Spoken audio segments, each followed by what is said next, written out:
Hello class, this is part 2 of lecture 5 of topic linear transformation.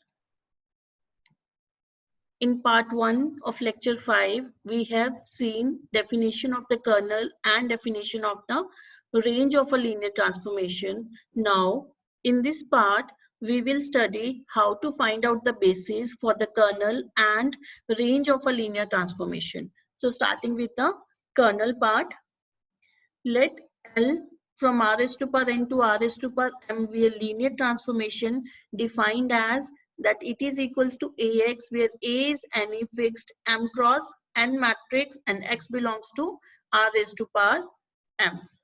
Now, kernel of L, as you know by definition, kernel of L is a subspace of R raised to power n here, because this is the V vector space. The mapping is defined from R raised to power n to R raised to power m here. So kernel of L will be a subspace of R raised to power n such that image of all vectors of R raised to power n mapping to the zero vector of R raised to power n. So whichever element is mapping to zero vector in R raised to power n will become a part of the kernel of L. So this is subspace of all vectors x in R raised to power n which are solution of Ax is equals to 0, because here the mapping is defined as Ax. So whenever for any value of x, Ax is going to 0, that will become the part or element of your kernel of L. Now, how to find out the basis for the kernel of L? As we have seen by definition, kernel of L will consist of all vectors x in R raised to power n such that these are the solution of Ax is equals to 0. So to find out the basis for kernel of L, the very first step will be you will find out the reduced row echelon form of this A matrix. Okay. Secondly, rather than finding Ax equals to 0, as in step number 1, we found the reduced row echelon form of A. So we'll proceed with Bx is equals to 0. And in step number 2, you will find out the particular solution to this system Bx is equals to 0 by systematically taking one variable equals to 1, another variable equals to 0. So like this, you will keep on proceeding for the number of variables involved in this particular system, and the solution set of Bx equals to 0 will give the kernel of the linear transformation. Step number 3, dimension will be equals to number of independent variables in the system Bx equals to 0. Now let us see this scheme by example. This is example number 4. Here the linear transformation is defined from R5 to R4 given by Lx is equals to Ax, where A is defined in this manner. Now to find out the basis for the kernel, the very first step is you will find out the reduced row echelon form of A. So this is the reduced row echelon form of A. You already know how to calculate the reduced row echelon form of A, which we did in chapter number 4. Now next is, this is your reduced row echelon form. Then you will make the system Bx equals to 0. Here you can see the linear transformation is starting from R raised to power 5, means x vector is having 5 coordinates. Okay. So that means the system will be like x1 column, this is for x2 column, this is x3 column, x4, and this column is for x5. From the first row, you will be getting x1 plus 1 by 2 x2 plus 0 x3 minus 2 x4 plus 0 x5 is equals to 0. That will give you x1 is equals to minus 1 upon 2 x2 plus 2 x4. From second equation, you will be getting 0x1 plus 0x2 plus x3 plus 3x4 plus 0x5 is equals to 0. That will give you x3 is equals to minus 3x4. From third row, you will be getting x5 is equals to 0. And from last row, we cannot say anything. Now, here you can see value of x1 and x3 is depending upon x2 and x4. Say x2 is equals to b and x4 is equals to d. That means x1 can be written as minus 1 upon 2b plus 2d. x2 is definitely b, x3 will be minus 3d, x4 will be equals to d, and x5 is equals to 0. That means solution set of this system and the solution set of this system is giving you kernel. Why? Because we have seen how we have produced this system, bx equals to 0, or in turn you can say ax is equals to 0. So whenever you are keeping ax equals to 0, then all the vectors x which are mapping towards ax equals to 0 will become the part of the kernel of the linear transformation. This is by definition of the kernel. It will consist of all those vectors of x which map to 0. All those vectors of x which map to 0 means ax is equals to 0. This is how we have find out the vector x here by solving a homogeneous system bx equals to 0. So that means this solution set, this is a part of the kernel of L. So the solution set of this will give you the kernel of L. Now to find out the particular solution, you will see you are having two independent variables here, x2 equals to b, x4 equals to d, keeping one as 1, another as 0. So all the options here will be x2 equals to 1, x4 equals to 0.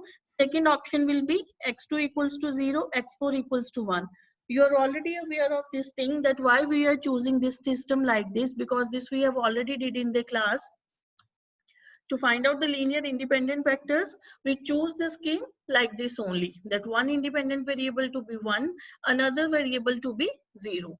Now substituting x2 equals to 1 and x4 equals to 0 means b equals to 1 and d equals to 0. Here you will get one vector v1 given by this, and second option that x2 equals to 0, x4 equals to 1 means b equals to 0, d equals to 1 will give you the second vector. So as per the scheme, this set means the particular solution of the system bx equals to 0 will provide you the basis for the kernel of the linear transformation. So the set v1, v2, this forms the basis of the kernel, and we know that the number of elements in the basis give you the dimension, and here the number of elements, or you can say the number of vectors in this basis is 2, so dimension is equals to 2. Another simple way to find out the dimension of the kernel, here again if you will see the number of independent variables involved in a vector x. The number of independent variables in a vector x are x2 and x4 only. All other variables are depending upon the value of x2 and x4 only.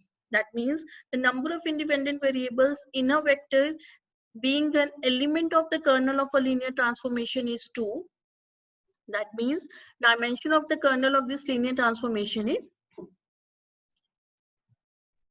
Or you can say that the kernel of L consists of bv1 plus dv2, because we know that whatever the elements of the basis, any element belonging to the subspace can be written as a linear combination of the basis vector. And here we have found that this small v1 and small v2 forms the basis for the kernel. So we can write down that the complete subspace kernel of L can be generated from this linear combination only.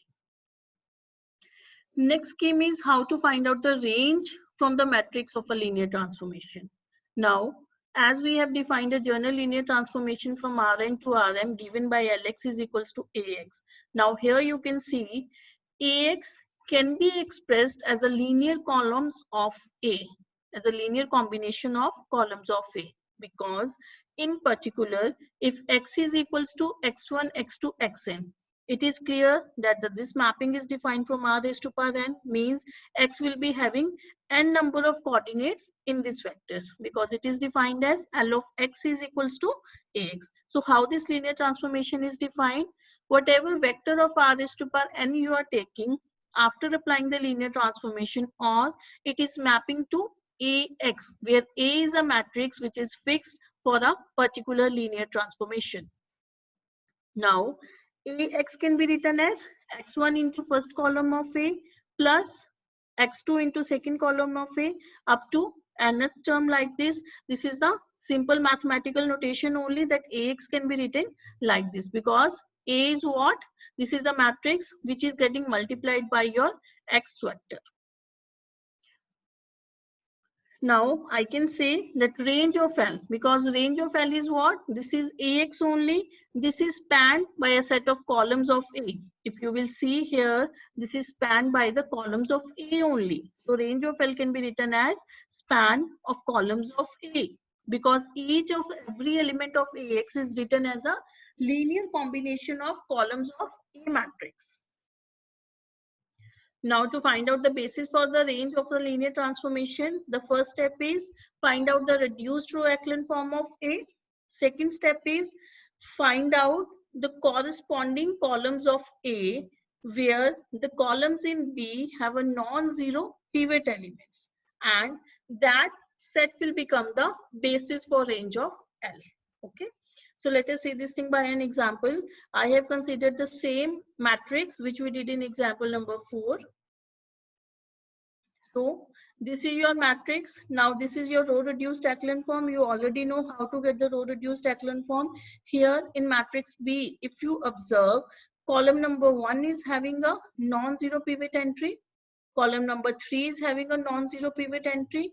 Column number 5 is having a non-zero pivot entry. So the corresponding columns, column number 1, column number 3, column number 5 of A matrix will form the basis for your range of L. So correspondingly, just choose this first column, third column, and fifth column of A matrices that will form the basis for your range space. And the number of elements in the basis will give you the dimension of the range of L. Okay. So to calculate the basis for the range, what you need to do, firstly calculate the row reduced echelon form from the given matrix A, then find out the number of the column which are having non-zero pivot entry, then the corresponding column in A matrix will give you the element of the basis of this range of L. These are the few observations. Dimension of the range of L is equals to rank of A. If you observe this previous example, here the dimension of the range of L is what? 3, right? And how you determine the rank of any matrix? The number of non-zero rows in a given matrix, here the number of non-zero rows in B is equals to 3. Or how you calculate the rank? The number of columns which are having non-zero pivot entry. Non-zero pivot entry means having 1 at a place and other elements equals to 0. And the number of columns which are having non-zero pivot entry here is again 3. First column, third column, and fifth column. So dimension of range of L is nothing but the rank of A, and dimension of the kernel is equals to n minus rank of A. And dimension of the kernel plus dimension of the range will be equals to dimension of the domain of L, which is equals to n. These are the few observations which you can do in this previous example also. Here, this is the dimension of the range, which is equals to 3. And if you will see the same example number 4, dimension of the kernel comes out to be 2, right? And what is n here? N here is 5. My mapping is r raised to power 5 to r raised to power 4, right? So dimension of the kernel will be n minus rank of A. 5 minus 3, because here the dimension of the range of L or the rank of A is 3. 5 minus 3 is equals to 2. You can observe in example number 4, the dimension of this linear transformation is 2 only. Third observation, dimension of the kernel plus dimension of the range, which is 2 plus 3. You can see this thing in example number 4 and example number 5, which comes out to be 5. And the linear transformation is defined from r raised to power 5 to r raised to power 4. The dimension of the domain is 5 only. Now, the main theorem, that is the dimension theorem. It states if L is a linear transformation from V vector space to W vector space and V is finite dimensional. If V is finite dimensional, definitely range of L is also finite dimensional, because what is range of L? These are just the images of all the vectors in V. If V itself is finite dimensional, then the images of this V under the linear transformation is also finite in number. So when V is finite dimensional, then range is also finite dimensional. And the main result of the dimension theorem is dimension of kernel of L plus dimension of range of L is equals to dimension of V. Okay. So dimension theorem states that if L is a linear transformation from V to W, where V is finite dimensional, then definitely range of L is also finite dimensional. Then it states that dimension of the kernel plus dimension of the range of this linear transformation is equals to dimension of the vector space V. This is what we just observed in example number 4 and 5. Again, you can see from example number 4 and 5, this result is a valid result. Now coming to example number 6, consider a linear transformation from M nn to M nn given by that L of A is equals to A plus A T. Here you can see these are the vector spaces. M nn denotes this is the vector space of all the matrices of order n cross n. So here this A is a matrix of order n cross n. Now, to find out the kernel of this linear transformation, this will consist of all the elements of M and N such that its image should map to zero vector. Image is A plus A transpose. It should be equals to zero vector in M and N, and the zero vector in M and N is denoted by 0. So we need to calculate what is the what will be the shape of this A vector such that A plus A transpose is equals to 0 vector in your M and N. Now, if you put A plus A transpose equals to 0 n, then A is equals to minus A transpose, and this is the property of skew symmetric n cross n matrices. Here A is n cross n matrices, and it is satisfying a property that A is equals to negative of A transpose. So this becomes the set of skew symmetric matrices. That means kernel of L is a set of skew symmetric n cross n matrices. Now range of L will be set of all matrices of the form B, which is equals to A plus A transpose, because this is how a linear transformation is defined. Now let us check the property for this particular matrices. B is equals to A plus A transpose. Now B transpose can be written as A plus A transpose, the complete transpose, which will be equals to A transpose plus A transpose to transpose. We know that if you will take twice the transpose of the same matrix, you will get the same matrix only. So this is equals to A transpose plus A, which is equals to B. So B transpose is equals to B. This is a property of the symmetric matrices. So I can say B is a symmetric matrices. So we can say that the range of L is a subset of symmetric n cross n matrices. Next, consider, suppose B is any n cross n matrices. So actually here what we need to find out, we just calculated that range of L is what? This is set of all matrices B which are of the form A plus A transpose, and further we check that this matrix B is satisfying a property which is symmetric in nature. Now, it is not necessary that range of L, I can straight away say that this is a set of all symmetric n cross n matrices, because what we have seen that range of L is a set of matrices of form A plus A transpose, and it is satisfying a property that it is symmetric in nature. But it may happen because symmetric n cross n matrices is a bigger set. Maybe we have just chosen a subset of that symmetric n cross n matrices, and that property is satisfied by R matrices, which is denoted by A plus A transpose. To check whether this range is completely equals to symmetric n cross n matrices, what we do is consider one symmetric n cross n matrices and check whether it will become a set or whether it is becoming a part of the range of our linear transformation or not. Now next, consider B is any symmetric n cross n matrices, then find out L of 1 by 2 of B. Since 1 by 2 is a scalar, then by property of a linear transformation this can be taken out. So this can be written as 1 upon 2 L of B.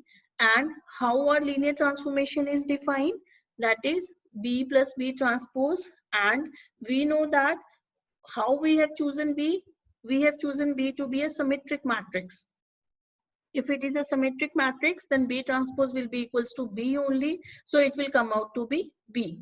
That means it belongs to the range of L, right? So B belongs to the range of L.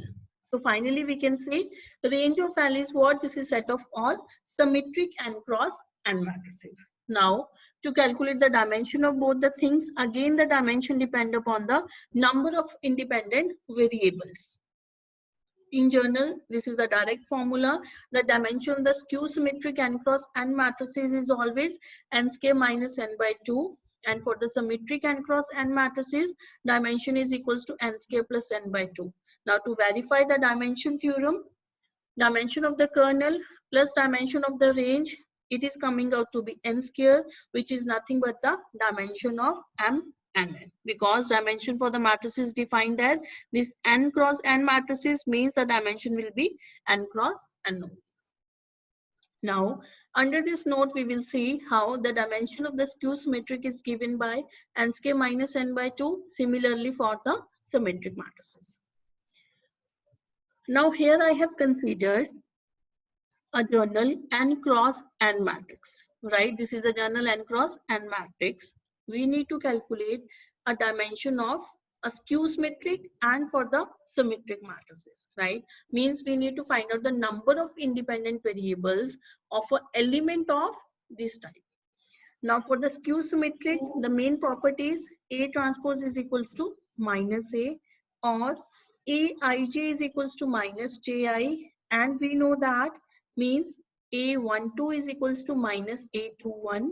And if I apply this property that A transpose is equals to minus A, this A11 is equals to minus A11, means A11 equals to 0. Similarly, A22 equals to minus A22, means A22 equals to 0. Or I can see for the diagonal elements, we can write down Aii is equals to minus Aii, which comes out to be 0. Now, observe the first row. If you observe the first row, here A11 entry is 0. Till now, all the other entries are independent elements. So, the total number of elements in first row is n, and out of these n elements, the first entry is A11, which is 0 because of the property of the skew symmetric matrices.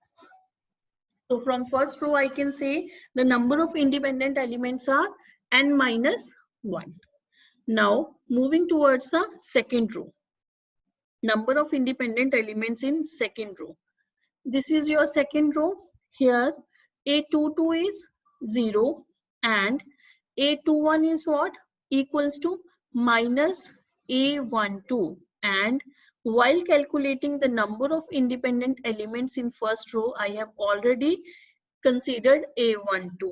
That means I need not to consider A21 now as an independent variable, as its value depends upon the value of A12.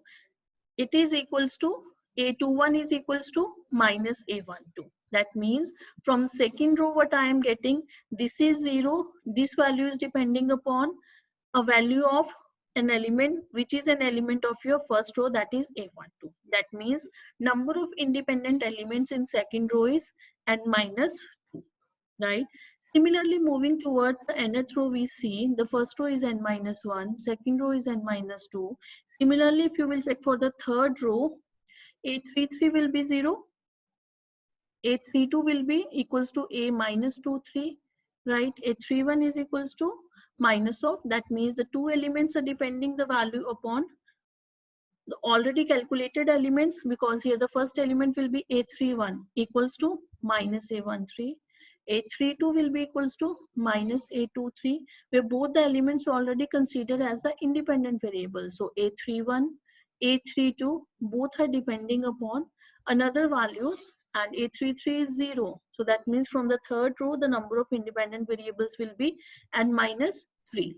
So moving towards like this, you will get for the nth row, it will be n minus 1, right? Because A1n will be equals to A minus an1 will be equals to minus of a1n, an2 is equals to minus of A2n, which is already considered. Similarly, for AN3 is equals to minus A3n. So like that, you can see that we will be having only n minus n, right? Because the last entry will be 0 itself. So basically in the last row, we will not be getting any independent variable. Now, to find out the total number of independent variable in this particular n by n matrices, I'm just adding on the number of independent elements n minus 1 plus n minus 2 up to n minus n. So if I'll see, this is 1, 2, n. That means this first entry n is n plus n plus n. I'm just splitting the terms. This n is going towards n times plus minus 1 into this 1 plus 2 up to n. Now, if you will add n number of times, it will become n dot n plus minus 1 into, this is a simple series, 1 plus 2 plus 3 up to n. You already know sum of this series is equals to n into n plus 1 by 2. Just solve this thing and you will get n square minus n by 2, which is a dimension of skew symmetric matrices. Now similarly, we will do for the symmetric matrices. The property of the symmetric matrices is A transpose is equals to A, means Aij is equals to Aji, means A12 is equals to A21, A13 is equals to A31, A23 is equals to A32, and so on. And on the diagonal elements, it can be non-zero values. Nothing can be said about Aii values. Now, considering the very first row, this is your very first row. Number of independent variables in this row will be. Now you will know that like for the symmetric matrices, the number of independent elements were n minus 1. And here the number of independent variables were n only, right? Because each and every element is having independent values. So for the first row, it will be n only, but I'm writing it in the form n minus 1 plus 1 just to make out the symmetry. You will see that why I have written for the first row as n minus 1 plus 1. Basically, the number of independent elements or variables in the first row are n. Now, move towards the second row. Okay, so A21 is equals to A12, because for the symmetric matrices, Aij is equals to Aji. That means this value is depending upon A12, and we have already considered A12 as an independent variable in first row. That means now this is not an independent variable, its value depend upon A12. Okay, so for the second row, it is like, and A22 can have any value, right? Because the diagonal elements from the symmetry can have any values. So I'm writing this in the form n minus 2 plus 1, or you can write down as n minus 1. Actually, I'm making this thing so that we can easily find out the series. So this can be written as n minus 2 plus 1. So basically n minus 1, because in the second row, you are having the number of independent variables as n minus 1. Keep on going like this. You will find out that for the last row, it will be n minus n plus 1. Adding all these things, you will get this expression, and it is equals to n square plus n by 2. Other way around, you can solve it in the another manners also, like n plus n minus 1 and so on. So the dimension of the symmetric matrices is n square plus n by 2, and for the skew symmetric, it is n square minus n by 2. Now the next topic is rank of a transpose. If A is any matrix, then rank of A is equals to rank of A transpose. You must have used this property in your previous chapter number 4 also, while calculating the row space and the column space of any matrix. Either you solve it by using the row operations or by solving the column operations, the rank will not affect it. So rank of A is equals to rank of A transpose. How we can say this thing? Suppose A is any m cross n matrices. Consider a linear transformation from r raised to power n to r raised to power m with the associated matrix A, which is a m cross n matrices. We know that range of L will be a span of the column vectors of A, which we just seen in this lecture itself. If it is a span of the column vectors of A, then I can say this is a span of row vectors of A transpose. Both are same thing. Spanning of the column vectors of A, or writing the column vectors as the row vectors of A transpose. So if it is a span of row vectors of A transpose, that means this is a row space of A, because row space is nothing but the span of the row vectors.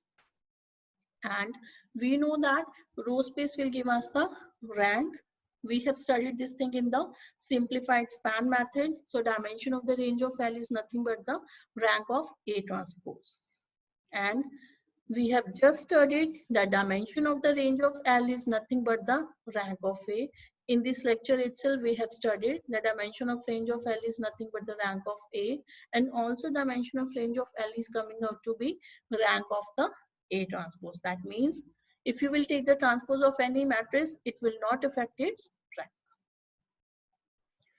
You can see this thing from example number 4 and 5. In this lecture itself, you have did the row reduced echelon form B in example number 4 and found that it has 3 non-zero rows. That means rank of A is equals to 3. Now take the transpose of A and then reduce it to the row reduced echelon form. Again, you can see it is having 3 non-zero rows only. That means rank of A transpose is also 3 as well. That means if you will take the transpose of any matrix, it will not affect the rank of the matrix. So that's all for this particular topic.